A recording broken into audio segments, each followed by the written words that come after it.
What does it take to make workshops work? And how can we facilitate collaboration that sticks and leads to results? My name is Miriam Happness, and with the Workshops Work podcast, I'm on the mission to find the magic ingredients that make workshops work. Today with me on the show is the one and only Thomas Lahnthaler, who has just published his second book, Facilitating Reflections. And for me, it's a never done before podcast format because I have prepared it. I've read his book and we've done together what he is inviting the reader of the book. We are looking in the mirror and I hold the mirror for Thomas to dig a little bit deeper into some of the concepts that he describes in the book and leaves open to interpretation and self-reflection. So put everything aside to stay really focused on this conversation. I hope that it also motivates you to think and reflect on some of the facilitation buzzwords and concepts in a new light.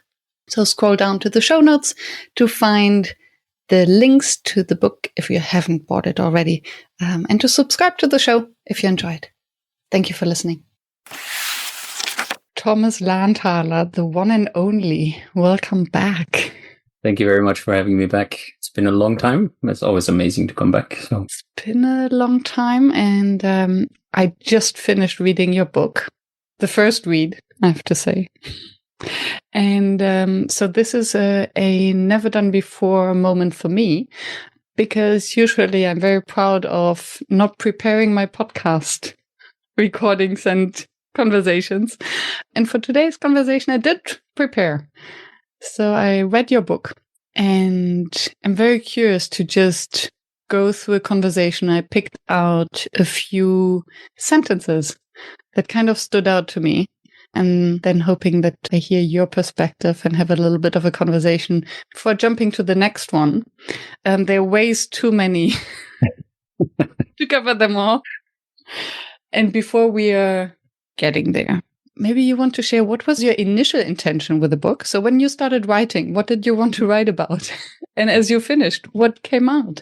So first and foremost, thank you for reading it. You're the first person that actually read it or heard about it outside my book coach and the person who did wonderful illustrations.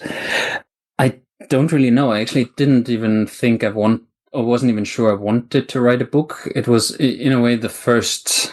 I have to go back a bit in time because when I started sharing a bit more about my thoughts on facilitation and what I back then called facilitation hacks, I saw that there was a resonance, which surprised me, but which of course is always nice to know that it can spark conversations, that people were interested in engaging. And I think it's really the comments that for me were more interested, even though people kept writing here and there when I'm collecting them in a book. And then I almost felt like that. I think that was the first incentive in a way. Okay, people ask me to do this, so I might just want to do this, but you know me and I know myself as well. Enough intent, unfortunately, even though I appreciate it. But for me, when I started writing and I wrote a lot first, it was almost like I have written this already.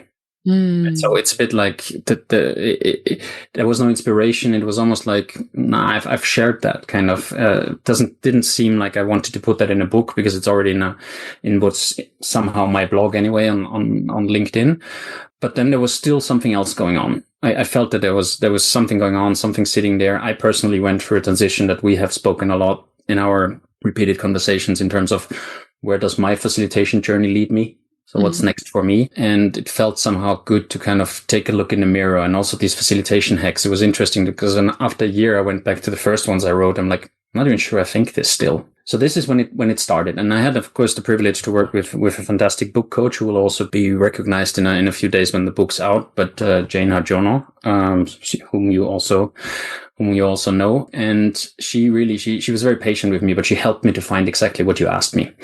So to come to the other end of it, what eventually, I think it was pretty much last fall when I had this epiphany in the sense of that what I want to write is actually, I don't want to have explanations in the book. So I don't want to kind of explain myself to people. I just want to share what I think, because the book shouldn't be about me. The book should be about people and should be about the topic that has become more and more important for me in my facilitation practice, but also for when I work with others is the self-clarification, self-awareness, self-consciousness of who we are as facilitators. And I think, and I've observed, and I think we're not discussing this enough.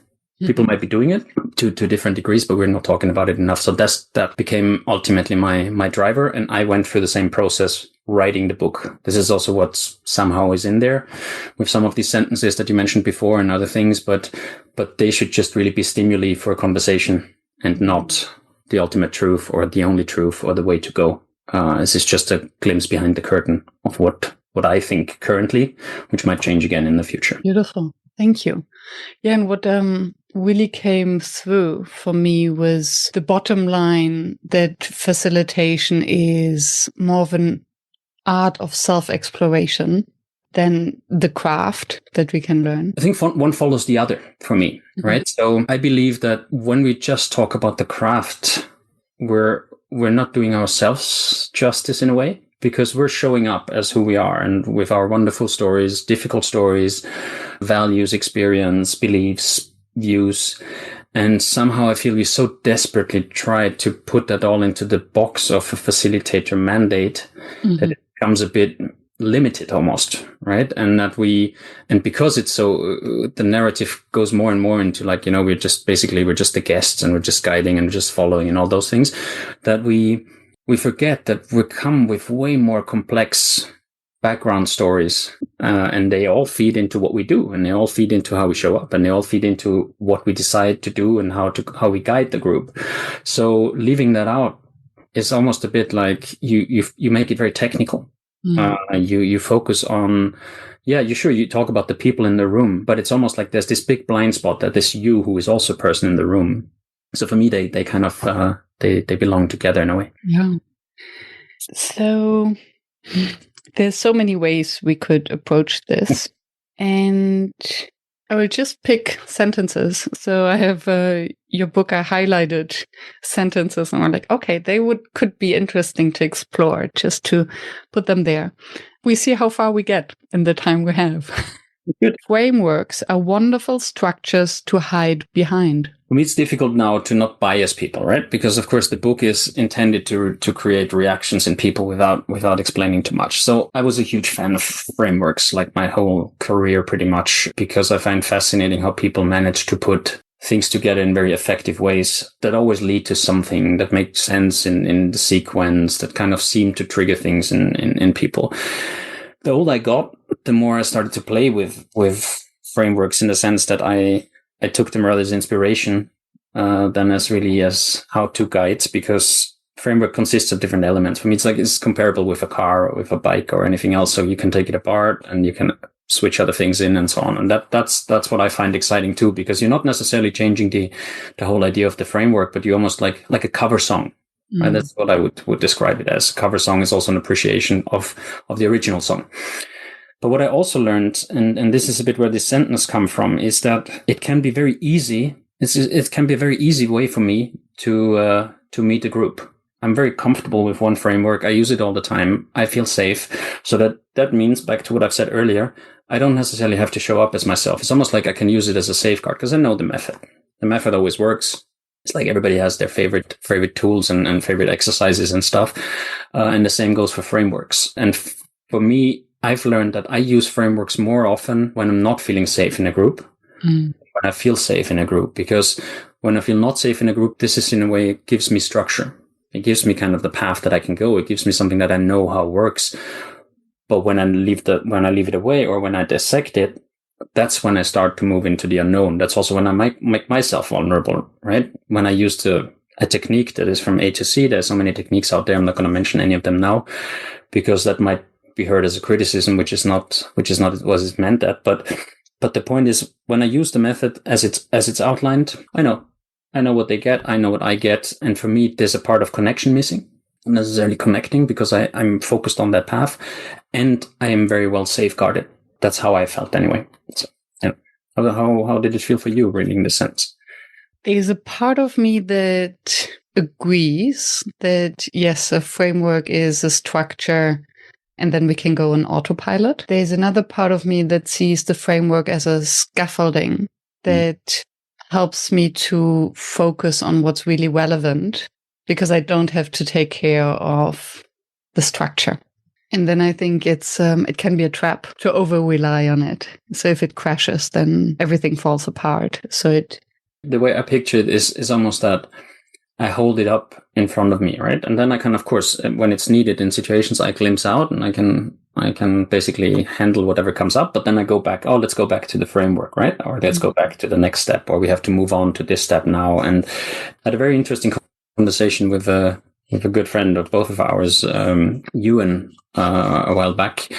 And we talked, and I told him how I use the 1, 2, 4 all method, which completely the opposite of how it's intended by liberating structures. And he was curious about it, but I could also see he was a bit confused because that was originally not the idea of it, right? And I think that's a way where I think what helped me to say, like, okay, this is a tool, but how can I show up in the tool? And we've had these conversations about signatures so many times where I found, like, if I just use somebody else's method without finding my own space in it, that's when I feel I'm hiding behind it. When I make it in a way my own, however I do that, right? I feel I'm not hiding anymore because I'm in it. Then I'm also like, this is part of me and I'm part of the method. And then it becomes more natural for me to include it in my work. It's interesting because they're the three things, right? There's the me as the facilitator. There is the method or the framework, and there is the group. And it almost feels like the moment, and you speak in the book also a lot about agendas and framework. And it feels as if you have a similar understanding of their limitations or the misleading concepts. When we use a framework or an agenda, it's about our preconceptions on what the group needs. So everything that we have prepared beforehand, what you call in the book, all our biases, prejudices, insecurities. And once we step in the room and we are confronted with the group, it has to be about the group and no longer about our previous assumptions. 2 days ago, I had a workshop, and as the clients always want, I made an agenda. I think what's very important maybe at this point to say, so a lot of the things in the book can probably be interpreted as this is how I do it. But that's not what the book is about. The book is about, these are discoveries that I've made when I looked at why I have reactions to certain things, why I struggle to do certain things or let go of certain things. And it's really the foundation what my work builds on. So I'm very critical of agendas in the book, as you mentioned, but that doesn't mean I don't do agendas.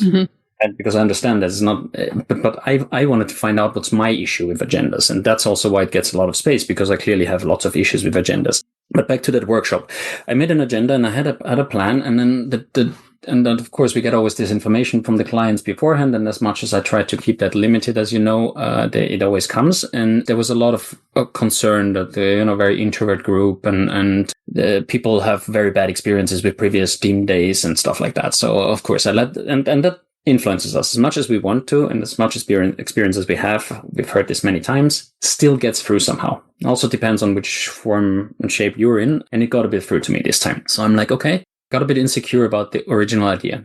Although I know this was really a safe and exciting setup, which I don't think there were too many risks, but somehow their words got through. And then the day before, I talked to a colleague about it and was asked, so are you ready? And I'm like, well, honestly, I can't really say when I'm ready when I meet the group.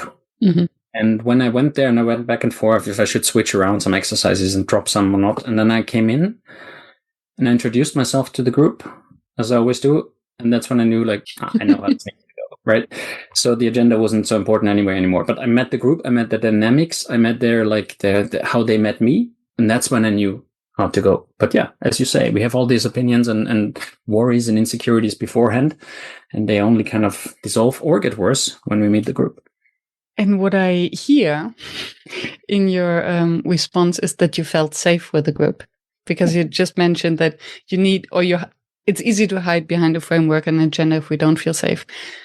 What is it for you personally that makes you feel safe as a facilitator as you walk into a... Yeah, what makes me feel safe, and this is one of the crucial questions that I also pose to the readers in the book, is connection. And connection in the form, because for me, there was a huge realization why I struggled so much with online facilitation for a long time. because I do not get the same sense of connection. So I'm, and we've worked together, so you've experienced this firsthand. I'm an over observer. So I just observe, right? This is just how I approach groups. And I in the minute details is where I'm at home. And when I can do that, and when I'm in a space, that's when I feel safe. So I feel very safe in most spaces. But what makes me really feel safe, and that's actually the kind of maybe the core element to all of the elements that make me feel safe, is that I have a clear mandate.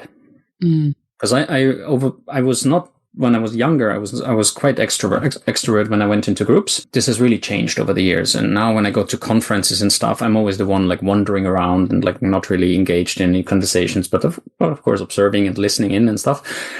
But when I facilitate, you could easily get the impression that I'm very extrovert. And in that role, I probably am. But that's because I realized that's because I have a clear mandate. The relationship with me in the group is somehow still evolving, but somehow it's also clarified in the sense that, okay, I'm part of this now, but temporary. There's expectations that I will never find out, but they're still thrown at me. And I have a task to do here. So it's almost like I have permission to be here. And that makes it easy, and that makes me feel safe. Sure, you're always challenged, right? There's always someone in the group that challenges you, but that's not so worrying, because the moment I can observe, I have the tools and I have the means to handle that. Yeah, this resonates a lot. I am scrolling to the part on psychological safety. I think we could record an entire 2 hours episode on just your 26 items on psychological safety. Facilitation is a temporary disruption. By default, it is a threat to psychological safety. Yeah, I believe that. Going again to Monday now, since it's so fresh, the group got a lot closer together because I was there, because I was the foreign element to that group, which automatically brought it a lot closer together. Now I had a specific role with this group, so I had also kind of I was introduced as the one leading through the team, and even when that word is already thrown out, you kind of get a power dynamic in and on all of that.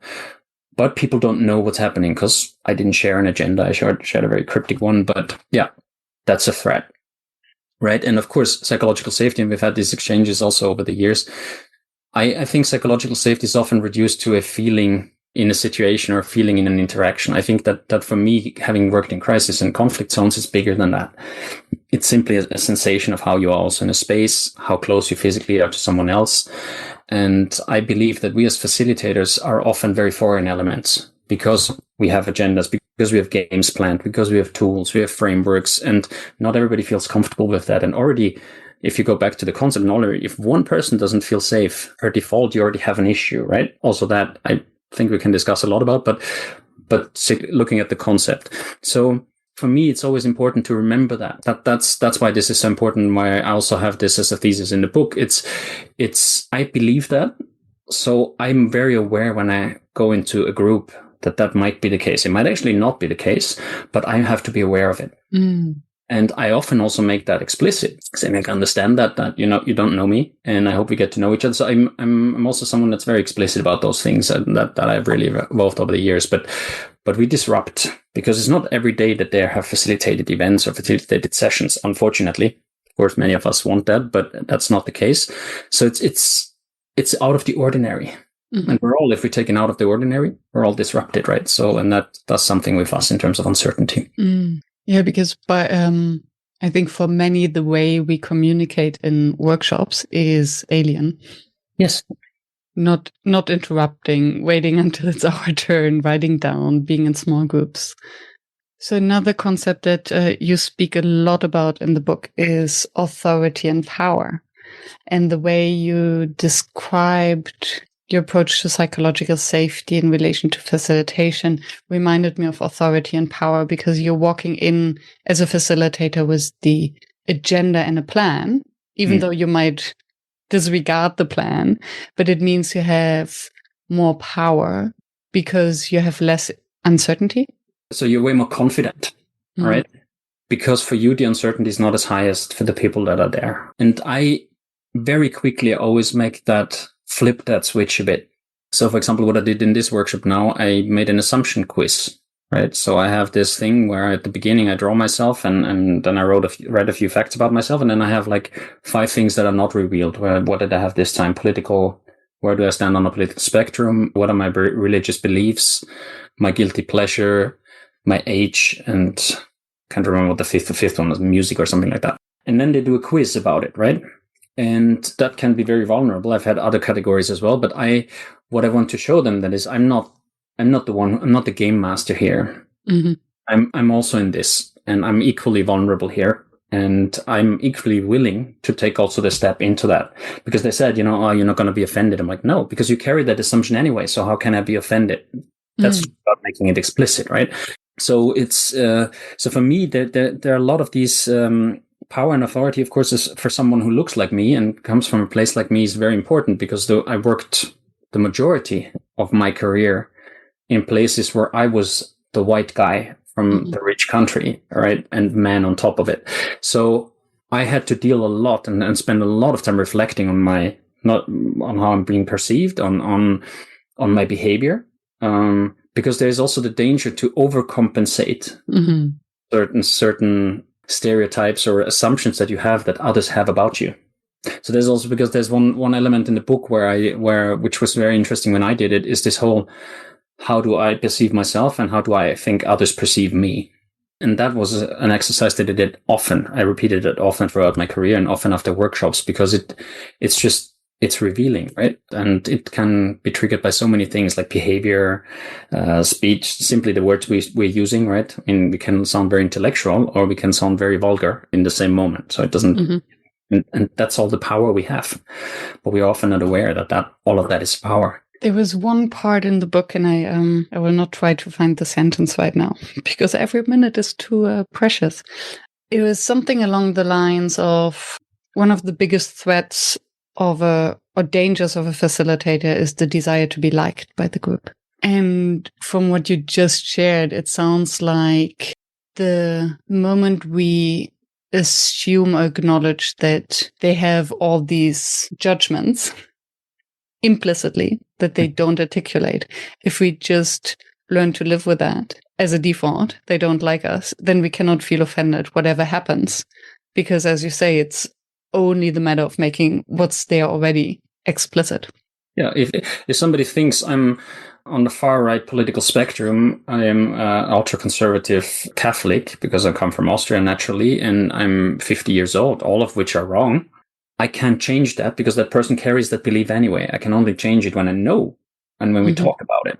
But what is also interesting with the being liked, because I also read a book, or in this book, first I thought the centerpiece of my thinking is going to be around psychological safety, but it wasn't. It turned actually out to be belonging.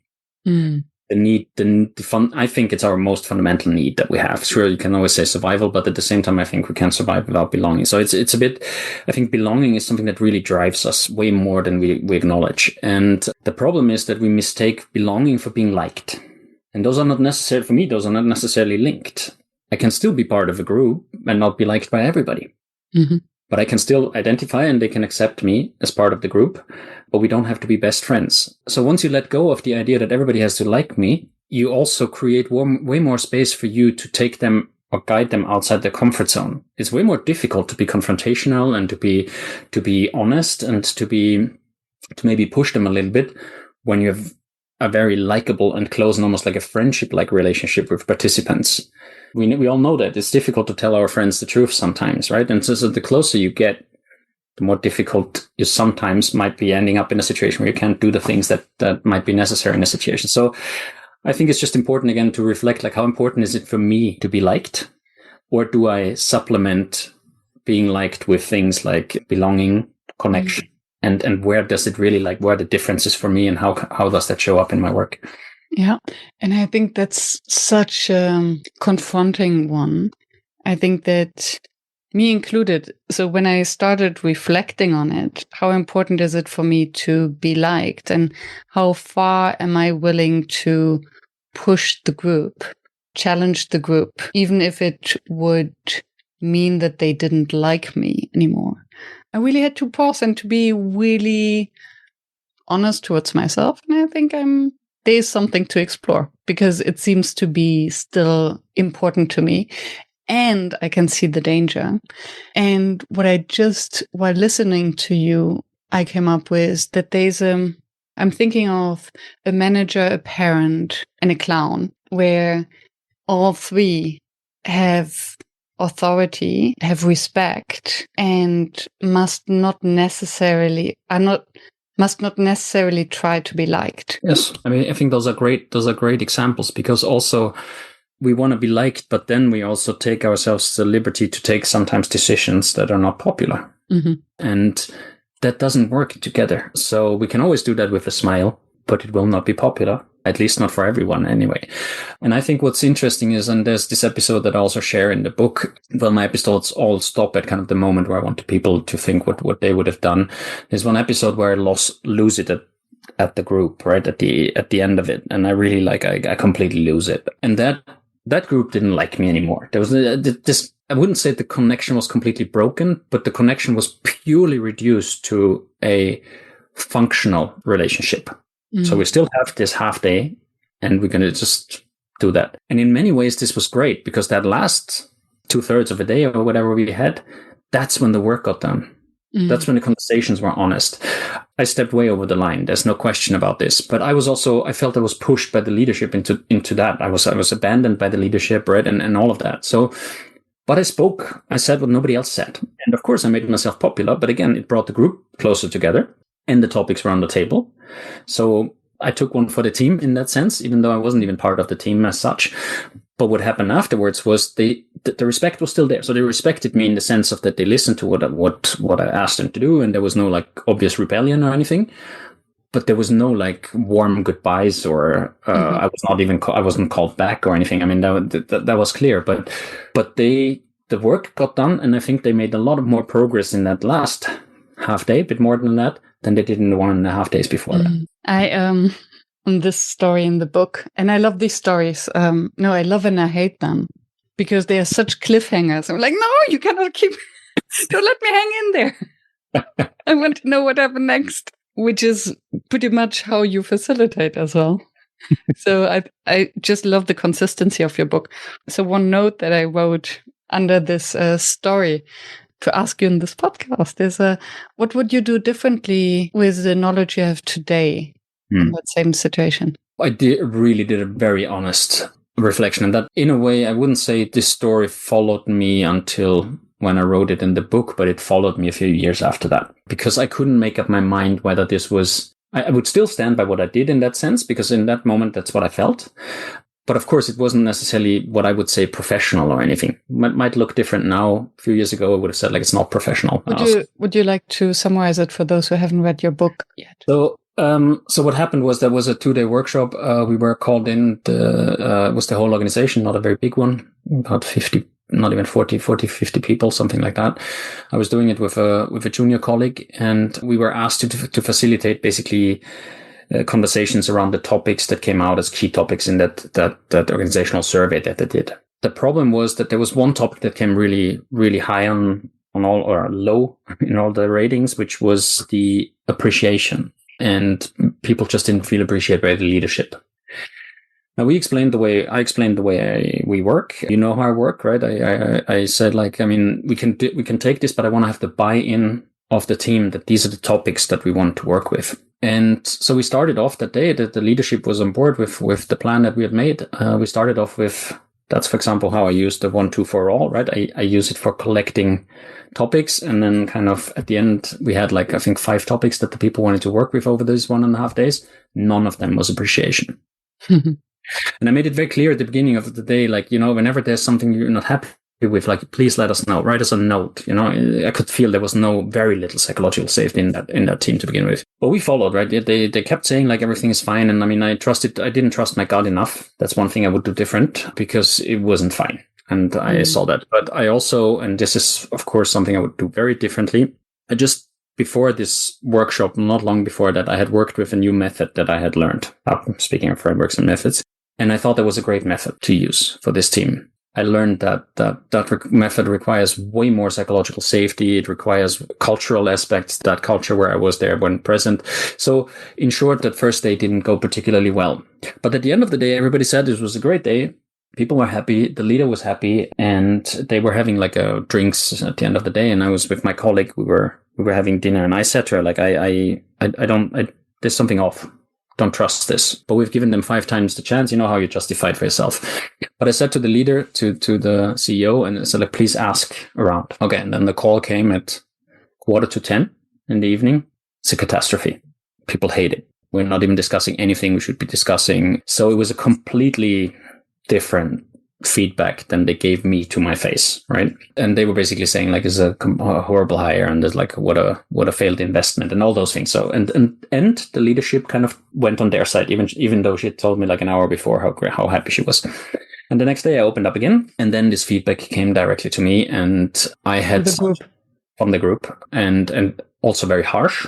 And then I told them I'm going to step out of my facilitator mandate for a while, and I wanted to actually really just share observations, but I was getting very emotional, and my colleague called it a thunder speech. Don't know how long I spoke, but I spoke basically and said, like, I take everything that's related to the process that we take back seriously. Whatever is the content, it's yours to fix. So, and I said that, of course, a lot harsher, more direct, and with a couple of swear words maybe mixed in between. So what would you do differently? What I would do differently is, first of all, I was this was almost like was too arrogant.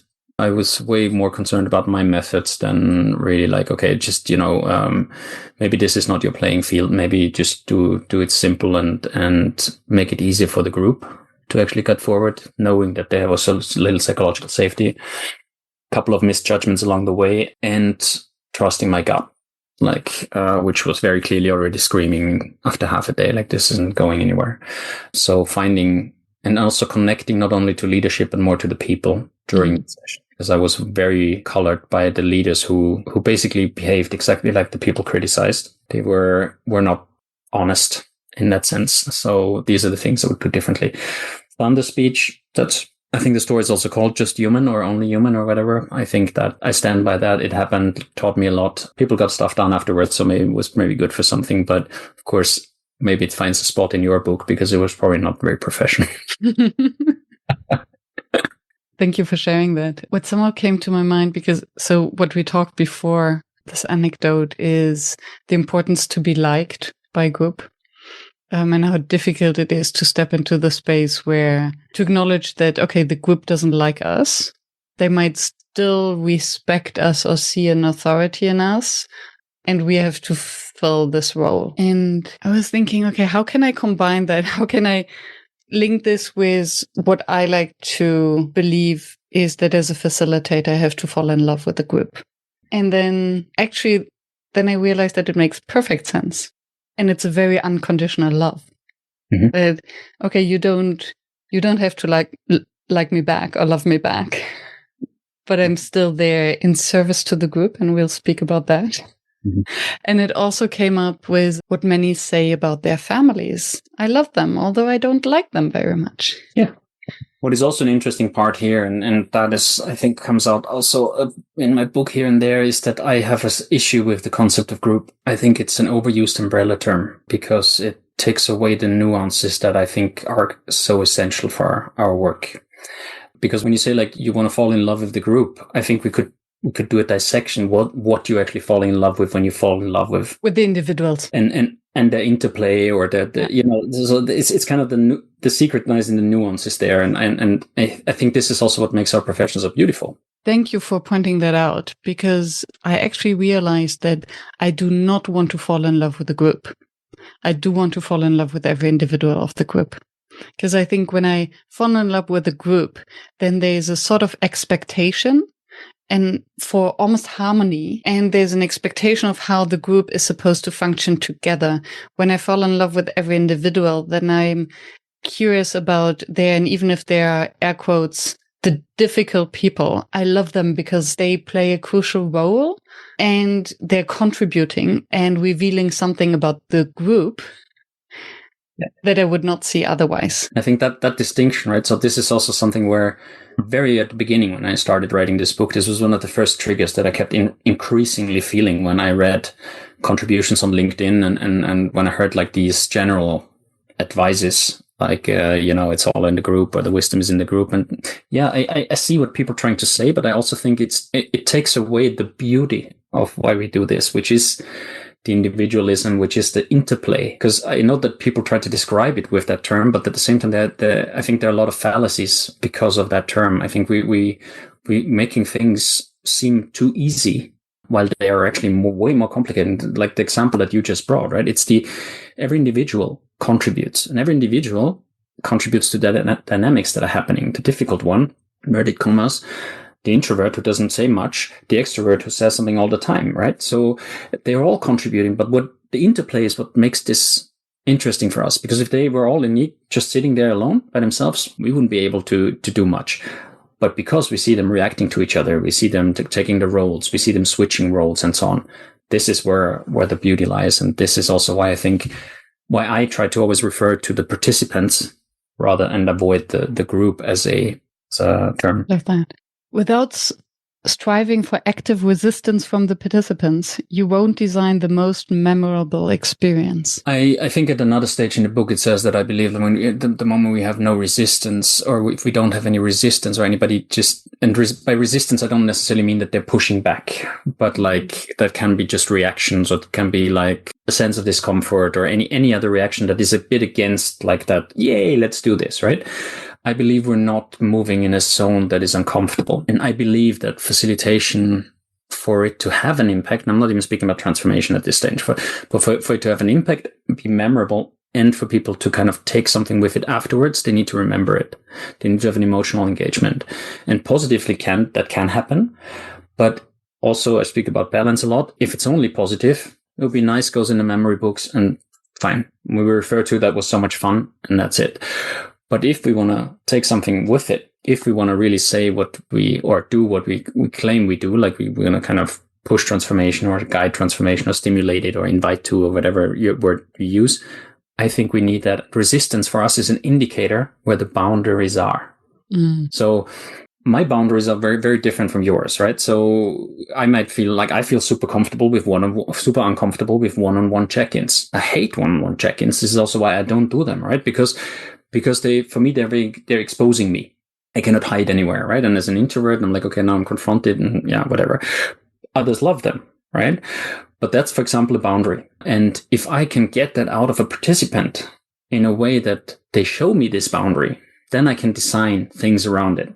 I can say like, okay, now the group needs again being back inside those boundaries. So we're guiding them back inside, calming a bit down. Now it's time to push them a bit out again. So for me, this is the information that I need to be able to design the most memorable experience for them.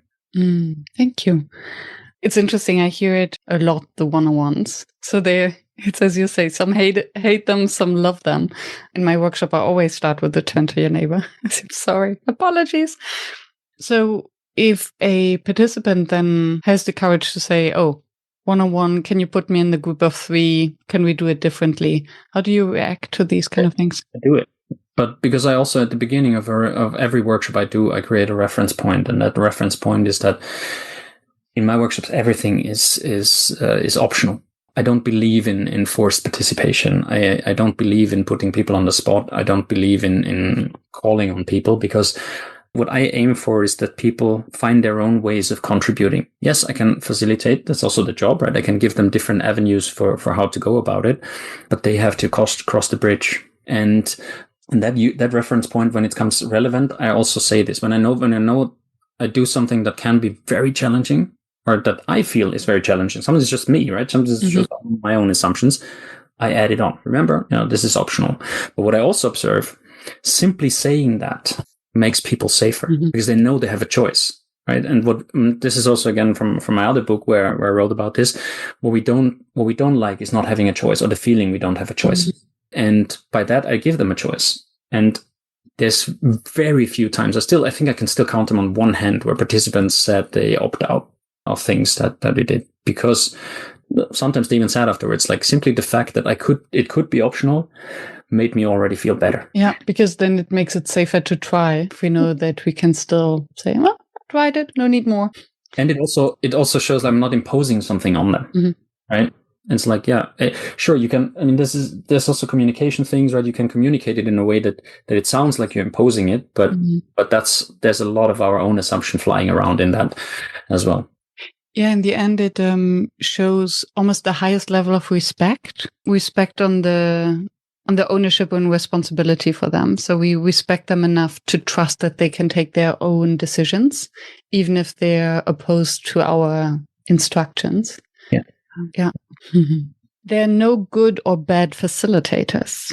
There are facilitators whose approach we like and those we do not. Yep. I think I have a very strong aversion against good and bad and right and wrong as concepts, because for me they are highly subjective. And I think when it comes to such a individual craft, art, practice as facilitation is, because we're showing up as individuals, which are very different. We have very different approaches, right? You do check-ins or return to your neighbors. I do the absolute opposite.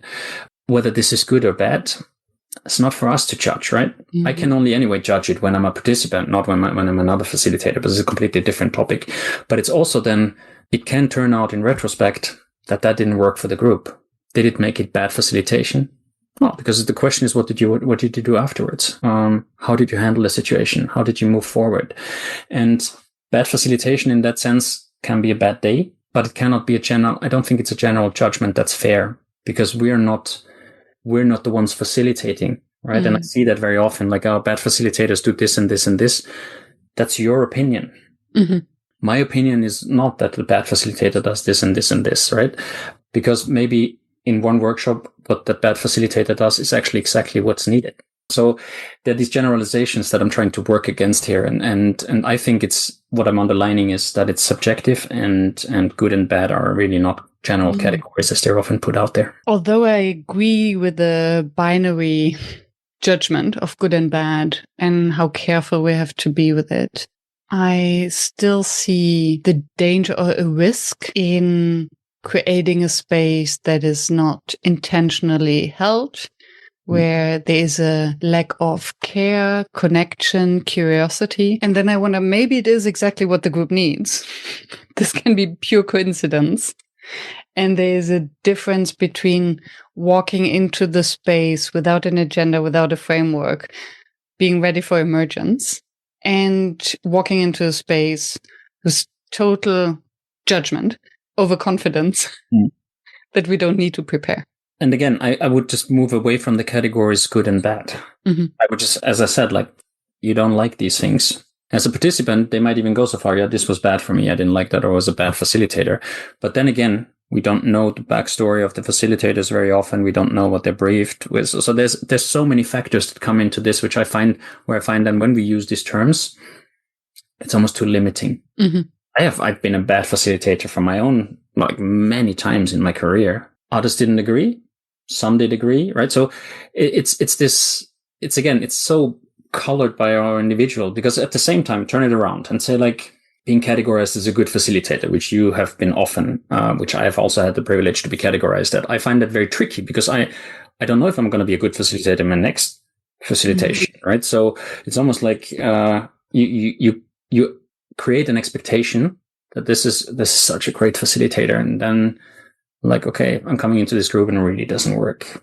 Does that make me a worse facilitator or not? So, there are these elements. So that's why I think it's just a bit more of dissecting deeper. So, like we are doing right now, into what is it that I put into these categories? Yeah.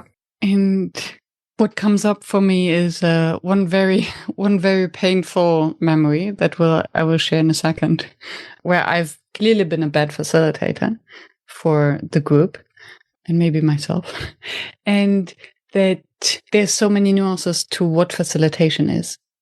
I think in one of your, I don't know whether it was a LinkedIn post or in the book, that everyone has facilitated at some point in their life, or has been a facilitator at some point in their life. And not every facilitation happens in a workshop or a meeting. So then the good or bad depends on the group, the context, the mandate. Adding one thing to that, which is always an interesting discussion, and I had a lot of resistance when I wrote about that a while back on LinkedIn, that I believe when we don't achieve the results or whatever we set out to do in a workshop, doesn't make it bad facilitation, right? Because something could have happened in that room that needed to be handled, that we needed to take care of in terms of dynamics, which made that goal, or the goals anyway, irrelevant, not only irrelevant, but also not achievable anymore. But we as facilitators had to handle the situation in the room. And I see a lot of our peers who make their success dependent on how the session, and there I'm fundamentally different, because my view goes on the success lies in how I handled the group dynamic. Sure, this is always if this comes out, it's great. But if I understand as a facilitator, there's another priority here, because I can also guide a group to that result without them having any safety. This is the downside to it. So for me, my priority lies with the dynamics that happen in the group rather than the result. And I'm ready to justify that also to then the people who paid me. But I know that there's a lot of people who do see it differently. So I'm curious if they pick up my book, how they will reflect on mental models that lie underneath this. Yeah. I think listening to you, what came up for me is there are rookie mistakes that, okay, a group is in a conversation, there's something that emerges, and an experienced facilitator would immediately catch that and dig deeper, while a beginner facilitator might overlook that and continue with the process. That's why I think it's good for beginning facilitators to have this process and framework, because worst case, they just achieve whatever needs to be achieved. But for me, what makes, and I will use the word bad facilitation, is if the facilitator puts their own interest and agenda before the one of the group. Going back to the example I shared earlier, right? I realized that this was part of the issue, that 2-day thing that went wrong, I shared about earlier. That I had my own hidden agenda that I wasn't aware of, and that interfered with me really paying enough attention to the group. Now I wasn't alone, right? I had a peer, but she was a junior, and she did not challenge me exactly on that because it wasn't her specialty to be a facilitator. So she didn't kind of really push me on that either. Now, I still tried to handle what happened in the room, but I wasn't aware. And this is, I think, the difference between maybe deliberately bad or deliberately something that we're not liking, or the blind spots, because I wasn't aware of having my own agenda. For me, this was like, no, but this should work. And I did this with the good intent of me doing the best for the group and so on. Now, if I'm really honest, I just wanted to test that model that I was so in love with, and that method, and I was so in love with it, and it's great. And we're just going to push it because it's new and they certainly haven't done it, and all those things, right? So I just wanted to put on a show, part of me anyway. And I wasn't aware of it. I was only aware of it in retrospect. And this is also why I was so hurt when I got that negative feedback, because the part I was aware of was like, but we worked in your interest, and we gave you all the chances, and blah, blah, blah. And while the other part was saying like, they didn't like it, how could they not like it? This was something they had never done before, right? So the ego part in it. So they would definitely say this was bad facilitation. Sure. Was it bad facilitation? Would I judge it as bad facilitation? No, I still had to handle that thing when I woke up the next day, right? But was it a focused facilitation? Was I in it for really the group, or was I more in it for me? Like you said, your own agenda.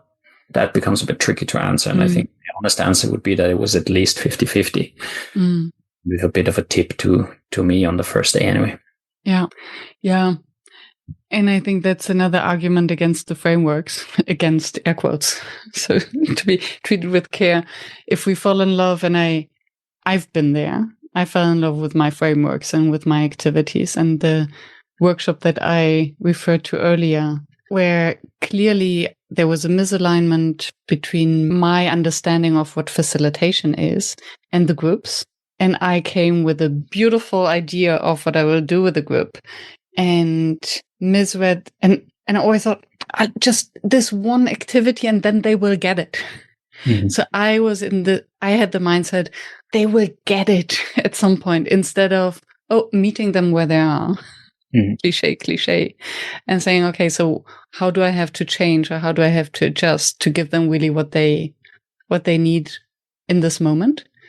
It's an experience thing, as you said before, but it's also, for me, it had a lot to do with getting to know myself. And when you said earlier about the rookie mistake, there's another. I've also seen non-rookies do that a lot, and they have different reason for it. Rookies might be like, they might overlook it, or they might not really know what to do in the situation.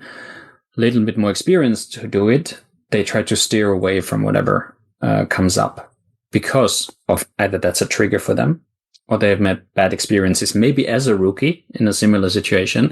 So there's a lot of things that our own history that plays into why we steer around it, or why we try to, for example, when arguments get heated, we cut them off, right? Mm.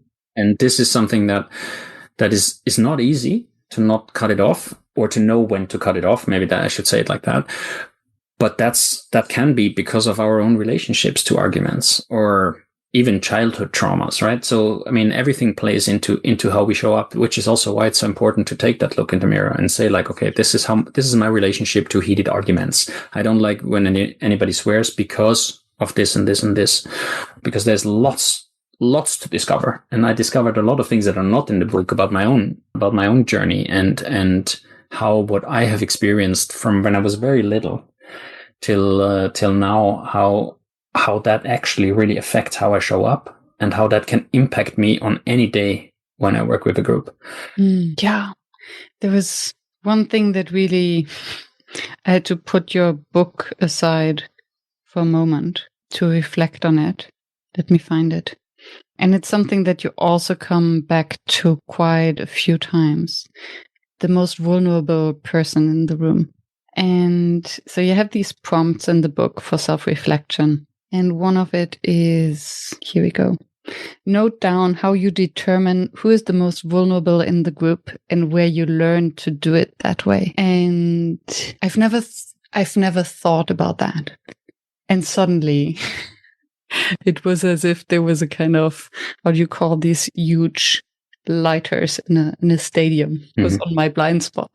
Because somehow it's one of those things where I believe everyone must have the same assumption about who a vulnerable person is as I do. Mm-hmm. And so I went back to my family experiences, thinking that the most vulnerable person is the quiet one. And then suddenly I asked myself, what if the most vulnerable person was actually the most outspoken one? Mm-hmm. And it made me change how I look at my family suddenly, and also questioned what would be the impact on how I treat groups. Thank you for sharing that. I mean, there is, for me, this was a lot of realization, because I had also here very strong reactions to when I read about, we're doing this for the most vulnerable. And again, it becomes almost like this umbrella term. Like, what does it mean? Like, we are vulnerable as facilitators. Everybody's vulnerable in their own sense, but we try to kind of look for the most vulnerable. First of all, I find that categorization very difficult, right? Because I think we're claiming power that is not necessarily part of our mandate. That's at least what I think. But it's also, at the same time, we cannot, as much as we try, we cannot get rid of our biases, because what's the consequence if we don't look at our bias? We have to look the other way. So it doesn't become more right or just if we let go of our biases, because for us, these people are the most vulnerable. Whoever it is, right? Whatever categories we apply to that or criteria. And if we let go of them, how can we then determine who is the most vulnerable? So we lose a little bit our anchor, because we also need that maybe. But also here, again, it's very, very important, I think, to be aware of it. What does it mean for us to be the most vulnerable? I read a lot of posts around that topic, and for me, from the outset, there's often a lot of connections to the people who write it with the group that they describe as the most vulnerable. Some of them I also know more personally, so I know the backstories, right? So I can see these connections. And it becomes very difficult, because I don't want to challenge people on that, right? Are they the most vulnerable or not? Maybe they are, maybe they're not. But if you let go of finding the most vulnerable and just have a starting point and saying, like, everybody's vulnerable, I just need to find out how. It completely changes. It changes something, because all of a sudden you see everybody. You don't see like this against that. You see everybody contributes here, and where is their vulnerability, and how are they showing it? Because extroverts, as you say, can easily say, "Oh, but they're not vulnerable." I know very well from my work how vulnerable I can make extroverts in just 10 seconds. So yeah. I love that. What came to my mind is the distinction between two questions. How vulnerable are you, as opposed to how are you vulnerable? Like that. Two thoughts crossed my mind. One is maybe you need a warning for your book that it's not for beginner facilitator, because it can be very destabilizing. Questioning too early all the scaffolding and not knowing what to remove and what to replace it by. And the vulnerability one, I think, is a tough one, because to what extent is the outspokenness, the aggressiveness, just another form of vulnerability, of masking, of the hurt tiger or the dog that barks but might not bite? Yeah. And then on the opposite side, and I think that's my family story, kind of seeing it suddenly, is the most quiet person being actually the most stoic, not vulnerable at all. You do your shit. I cannot be bothered, which has nothing to do with vulnerability, but rather the opposite, with strength, that we often overlook because we're projecting our interpretation, our biases on this person who might look, air quotes, vulnerable for whatever measures we have. The irony with that topic is, to build on what you've just said, is that by empowering or trying to empower people or making people less vulnerable, maybe that I should, or help them to get less vulnerable. This is probably how I put it. We have to make others more vulnerable. So it's by default. It doesn't mean that we can all empower everybody, because that then the situation keeps stable, right? So you have to, and often as facilitators, we subconsciously, or basically because of our assumptions, try to flip what makes them safe or maybe less vulnerable or feel less vulnerable into something way more vulnerable. If we shut an extrovert up, maybe they're all of a sudden way more vulnerable than they were when they could speak, and vice versa with introverts, right? So this is also why I said earlier, like, people need to find their own ways out. I lay the gateways in my work, and if they cross the bridge, then they cross the bridge. If they want to be vulnerable, they will be vulnerable, right? But there's also these two different categories, maybe to as a final thought to this. One is the assigned vulnerability, which we like, okay, this person is a vulnerable category. Yeah. That can also be self-assigned. And that's often the labels that come in, right? Now, again, I know that I make myself now, of course, easily attacked because I'm categorized as a not so vulnerable person just simply by the way who I am. But nobody knows my backstory. You know my backstory, and my backstory is a highly vulnerable one. And I grew up like deep working class, and I was trained to not be vulnerable. We don't do this. We just put our heads down and then we move on. We don't celebrate successes. We take all the failures on us, but we don't celebrate successes, and we never stick our head up because we're not worth it. So, and that's a backpack that follows me still, right? So we must never assume nobody's ever vulnerable. And the second category is then the felt vulnerability. Like what do I really feel? And how does actually vulnerability translate into maybe something else? Bravery, daring, growth, right? So not to get stuck in like, okay, I feel highly vulnerable now. Like I feel very vulnerable now with this book coming out. But at the same time, I also feel an incredible sense of achievement because of the process it took me through. Yeah. Thank you for sharing that. And I hope that you can celebrate the success of this book. Certainly try. Yes. It just reminds me how, again, of a bias of ours, that by biologic programming, we feel more compassion to people who are like us. So the more we can project onto another person that they're like us, we see all of our vulnerabilities in them. And then obviously depending then on our personality type or facilitator type, want to save them, empower them, support them, ignore them. Yeah, it's almost like a proxy representation sometimes, right? Because we have had histories with people that remind us of someone we had to deal with in the past, and then we become proxies for the people that we say we want to support, right? But at the same time, we fight our battle through them. So, yeah. Yeah. Humble curiosity requires you sharing your own perspectives. I believe that curiosity is about sharing and not just exploring. Because, and this is of course heavily influenced by my indigenous connections, because when I write in the beginning of the book that I invite to a yarn, which is what we're doing now, right? it's really a conversation where we are just curious. So I'm sitting here and I'm very curious how you read my book, not what you think about it, but what you discovered in your journey about my book. But I can do that, and I can do that without sharing anything that I did or I explored and just listen to you. But that creates an imbalance between us, and I think it's not humble anymore because I'm not putting myself also out there and share my things. And that's what the sharing of my story is the humility part. And I think sharing stories makes also curious because you want to hear more about the story, but it also is, now I've shared my stories, I would love to hear yours. So I think there's a lot of these dynamics that come through this conversation. And I think as facilitators, we sadly, I know many who do it, but I also know many who keep it strictly split. Like, I'm a facilitator here now for this time that I'm with you, and then I'm a private person somewhere else. And for me, that's not, I don't make that distinction. I need them to see me also as me, because I expect to know a lot about them and to go deep with them. So if I don't role model it in some way, I can't just be curious, because then it becomes invasive. And it's a fine line of sharing your own story and making the group curious about you without hijacking the process or the attention from the group on you. And also in the book, you write that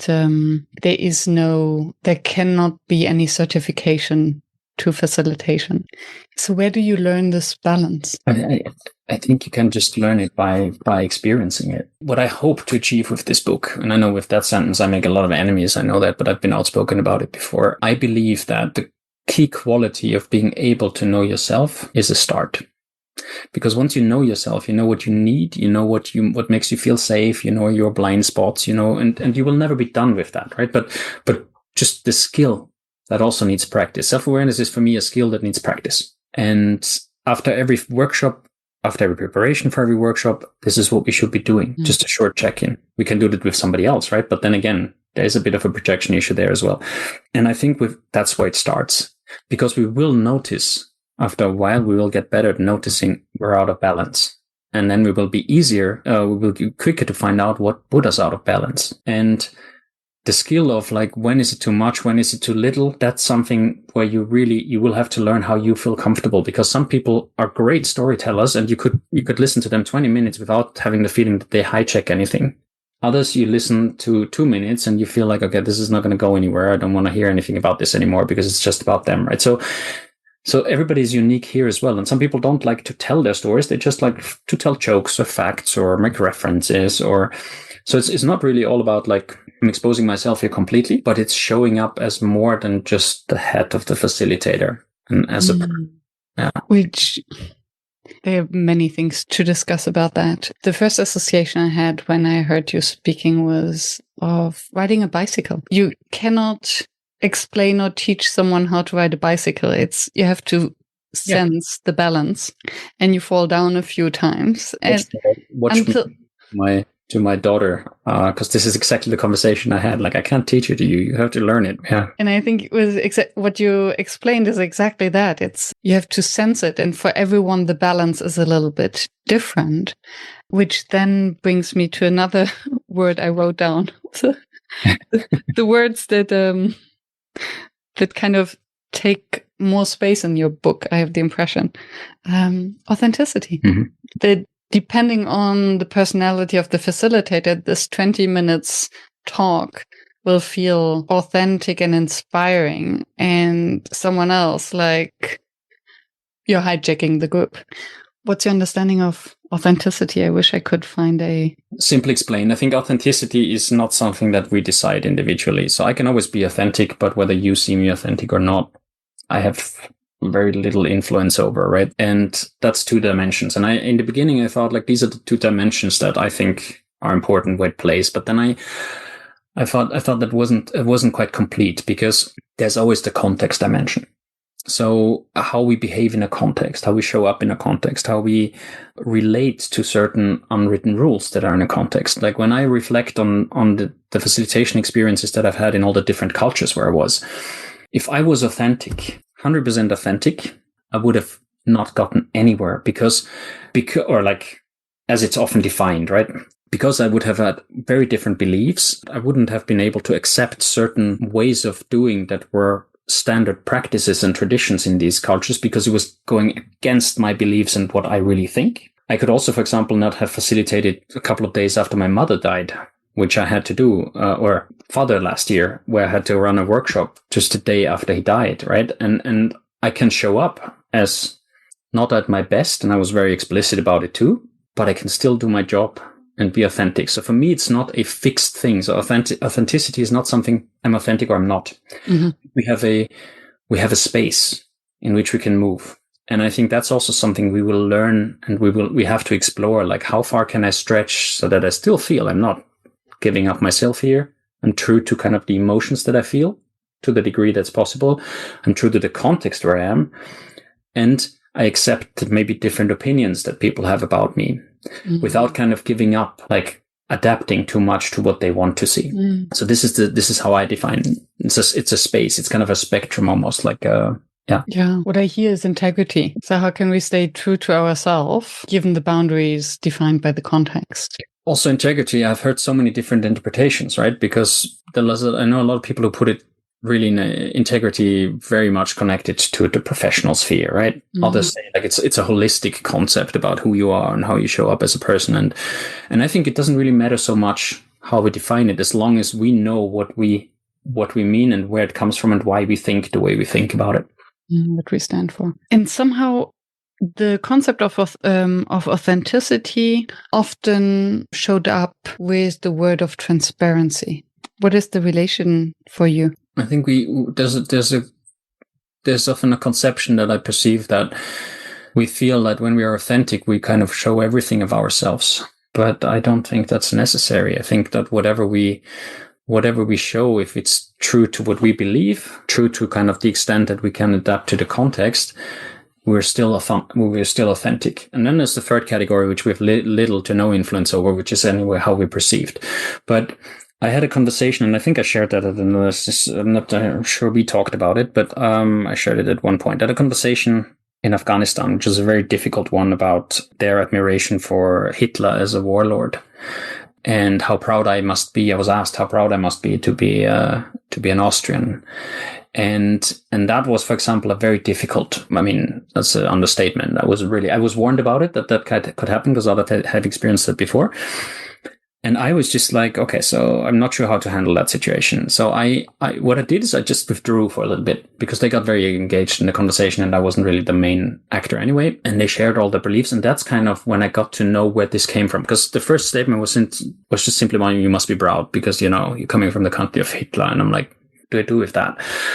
And then in the conversation, it came, all the values came out that I understood and had learned by the time are important values in the Afghan culture. So for them, they were so far away from the Second World War in that sense that they didn't go into the details of the mindset. But what they appreciated was, a strong man, which was kind of culturally very important there, who had a clear direction, who managed people to became a leader for people, and he followed his dream. Now, this was the four things that they looked at, right? And this gave me an option to find a connection, in the sense, like, I hear what you put into this, but here's another story, right? Here's the story, how it's told, where I'm coming from. If I had immediately gone into defense and said, like, no, but that's the worst man ever, and this is, you can't say this, and so on, I would have never understood what is actually there. How does this even connect to them? Why do they even think about this, right? And through the conversation, it came out that there was no condoning of all of all the horrific atrocities. So they got stuck on these core values that are so important in culture. But again, first instinct was like, I can't be authentic on this, right? And I can also, what do I do with this? But then back to the transparency. I didn't go into all the details, like how horrible this is, because I didn't also want to make them feel bad. I just told them, like, there's a very different picture that we have.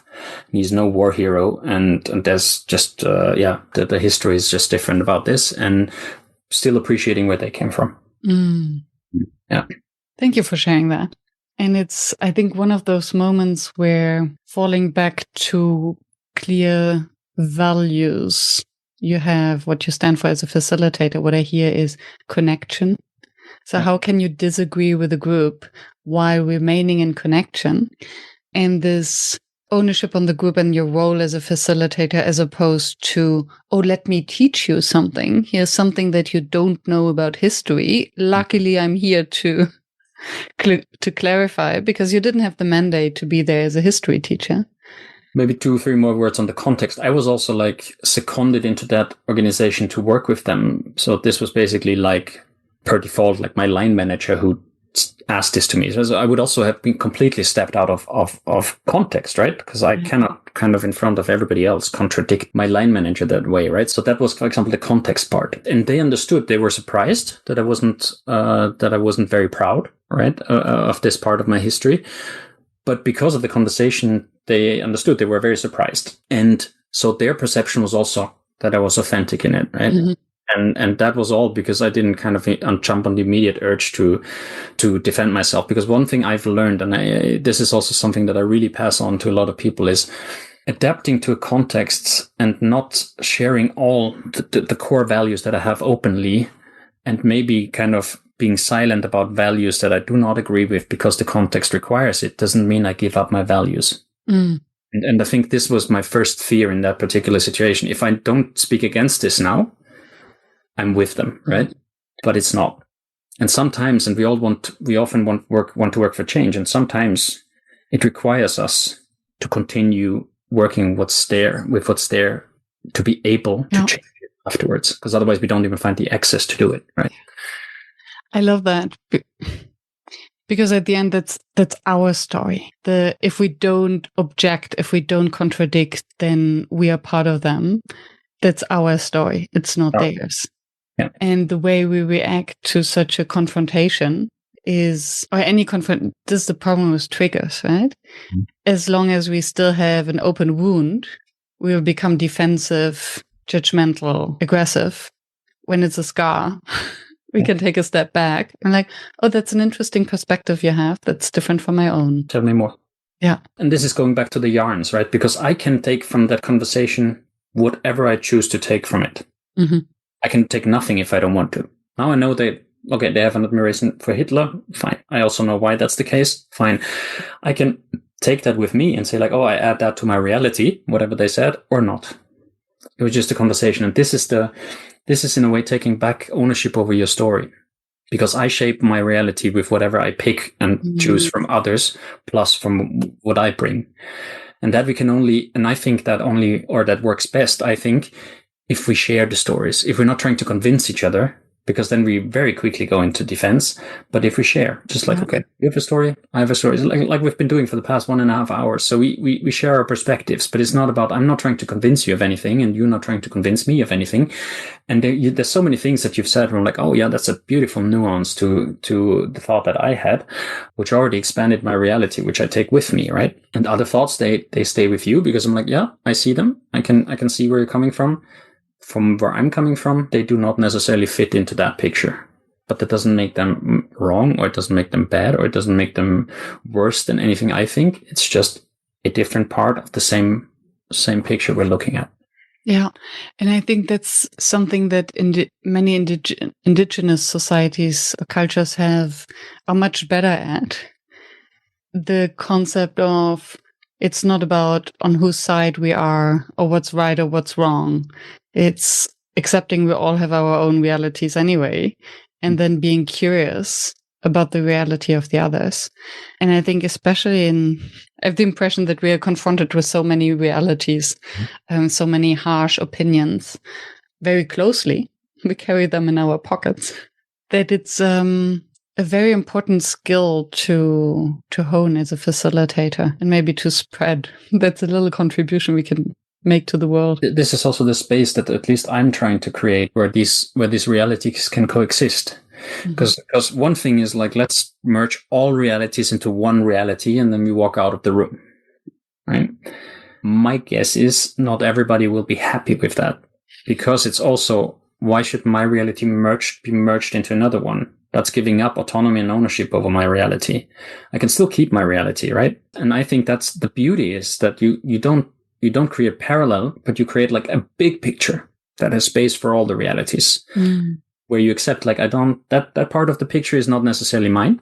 here, this is what I believe, but I see that you see it that way, because that helps me to engage with you, because I know where you're coming from. Like back to the Afghans, I understand the value hierarchy that they have, which is fundamentally different to the value hierarchy that we have in that sense. But I understand it. It makes so much more sense also for later activities, for cooperation, for interactions, because I know where their values lie. And I know what will be important for them if we wanted to do change, if we wanted to transform anything, if we wanted to do anything new, you name it. But had I not found out about that, then things wouldn't have been possible. The image that comes to my mind, and I'm missing the word, I'm sure you have that, the thing you look through that looks almost like binoculars, but then you turn it and you have all these little pieces of glass. Kaleidoscope, or is it? Kaleidoscope, yes. Yeah. Where we have all these different realities, all these different pieces. And depending on how we turn it, we see a different image and they fit together differently. Mm-hmm. And there's not the one image that we're trying to create or that is the correct one. Like that. It's a beautiful metaphor, yeah. Looking at the time, I think I have time maybe for one more sentence. Oh. Explanations are distractions from the essential message. Yeah. I've noticed this a lot on my LinkedIn conversations. This actually is rooted this is a result of the past 2.5 years intensively posting on LinkedIn, because ultimately it was usually about a sentence that either was written on my whiteboard or was kind of heading my post. And you might know that, might have experienced that yourself. But what happened sometimes, or fairly frequently at one point in the comments, was that people dissected my explanation of it. And then we became completely sidetracked, because this is not what I wanted to say. What I wanted to say is that first sentence. This was the key message. And then I explained it the way it works in my head. And then people went in like agreeing, disagreeing with however I had explained it. Right? Mm-hmm. And then it was very difficult to get back to the core message. And also when I facilitate, for example, I invite people usually to kind of to say 1 or 2 sentences what they want to say, but don't explain how they got to this, because that's when I get a pure reaction on the other side. And that's where where the risk of like diving off into, but how you explained this isn't correct or whatever, you reduce that. Plus you get actually what you really want to say across, and you help the people, or you kind of almost like you push the people to focus on what they really want to say. Because this is the other thing, right? For us, it also becomes a distraction. Like if I have lots of space to explain, like if I had explained in the book, and I still have those first texts, because what you read in the book now, they're dissections of texts and texts and texts where I explained it. But then at one point I wrote this, and then I said also to Jane in a conversation, is like, I have the feeling I'm justifying myself, and I don't want to. This is just like, I don't need to, right? We can do this in a conversation afterwards. But when I write this long explanation, people were going, oh, what you write here, that's not true, right? So key is the first sentence, not anything else. I love that. And I must say that I found lots of inspiration from the way you're writing now your LinkedIn posts for my own. So I always had the ambition to explain where I'm coming from and maybe where the ideas are coming from. And then I realized becoming so complex. And also what I realized is the less I explain, the more interaction there is. And I think that's something that I definitely learned from you, how to facilitate a conversation on LinkedIn by choosing the right prompt. I'm glad, and I'm happy to hear that's the effect. I mean, I said this initially. I think that this book is a lot of the results of the conversations, because I found the conversations really enriching. I had to overlook the I agree or disagree, because it's not so important for me. But the thing is, like, people really opened up and went really into this, like, why and share their own stories, and that, of course, is that I take as a huge compliment, given that it's a public platform, and it's not. And there were really, I remember there were comments that were deeply personal, and they were not direct messages, but that's just beautiful to see. And I see now also in your posts are very different, and they leave so much space to explore, because they're not answers. You work a lot with questions, you always have, but now it's. You also have these cliffhangers, right? Because you said that initially, but you have them way more camouflaged, but they're also there. And this is what makes people engage. And this is what makes people share. And out of that conversation, new things grow and new ideas and thoughts come.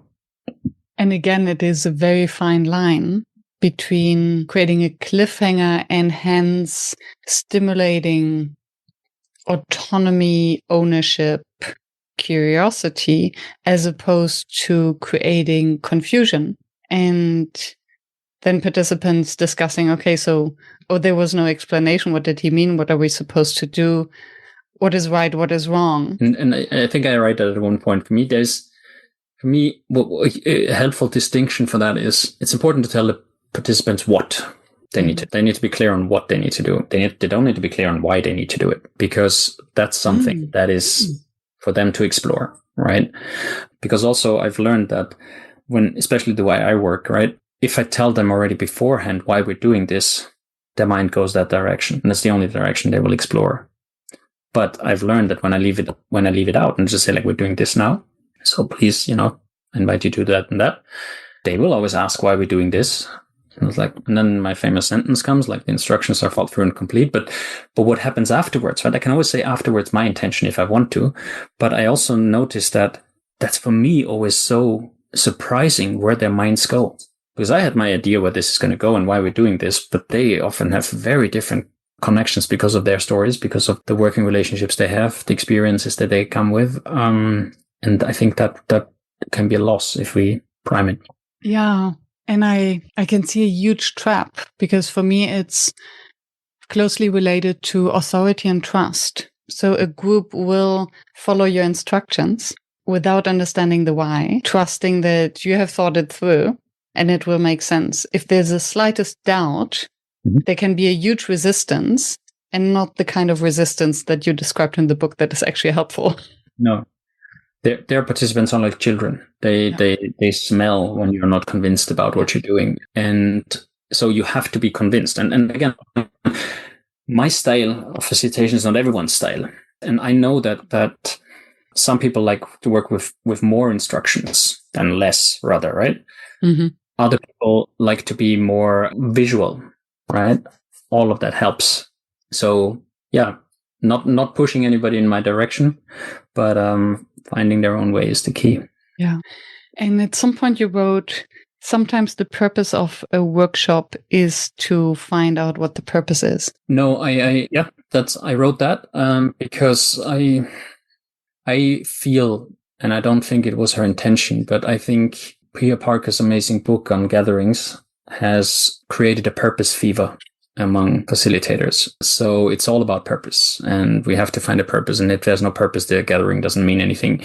I do not think that was her intention. I think it was the same as that many authors have anyway, to kind of create the awareness, to have a conversation about it. But what I notice is that we often mix intent with purpose. For me, those are not the same concepts. And sometimes, because I'm such an emergent facilitator, I also feel that sometimes we actually need to find out what this was about by going through it. And sure, you can before say, like on Monday, right? We want to have a team day, we want to grow as a team, and so on. Yeah, that's for me that's all intentions.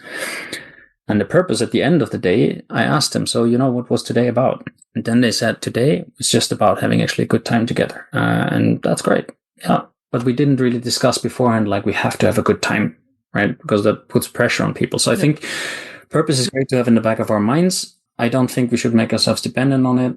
I also think it's not all purpose. I think there's many other things we can look at when we talk about facilitation. And I sometimes we only find the purpose out in retrospect, or most of the times, I believe anyway, but yeah. Mm-hmm. What remains your facilitation challenge? My facilitation challenge remains the neurodivergent space. And on Monday, I had a first glimpse of that because there were neurodivergent participants.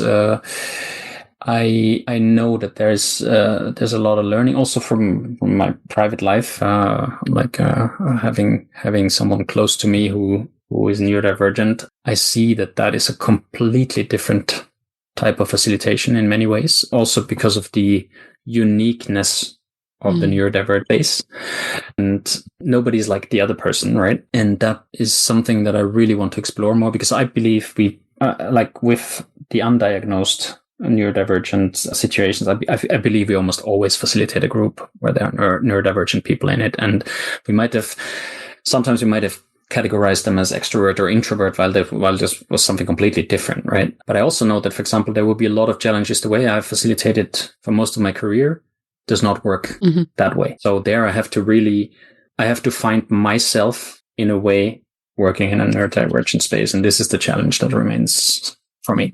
Yeah. Thank you. Last question. What would be your advice to your younger self?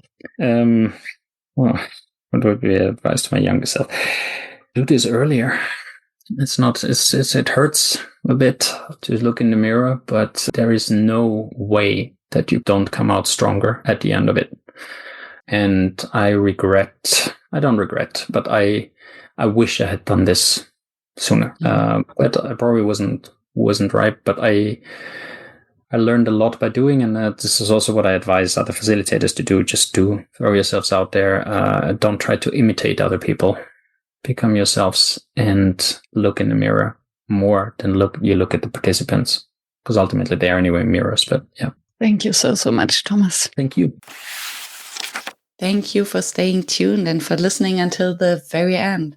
I hope that you found the inspiration and the wisdom that you are looking for. And I hope that you will subscribe to the show so that you never miss any of the interviews with another inspiring facilitator from across the world. I'm devoted to continue this podcast and to deliver weekly an episode that maintains the quality that you expect and you deserve. And if you would like to help me to maintain this quality and to keep the podcast free, please help us. Visit workshops.work/support to make a small donation to keep the podcast free. Thank you so much. I hope to be in your ears next week.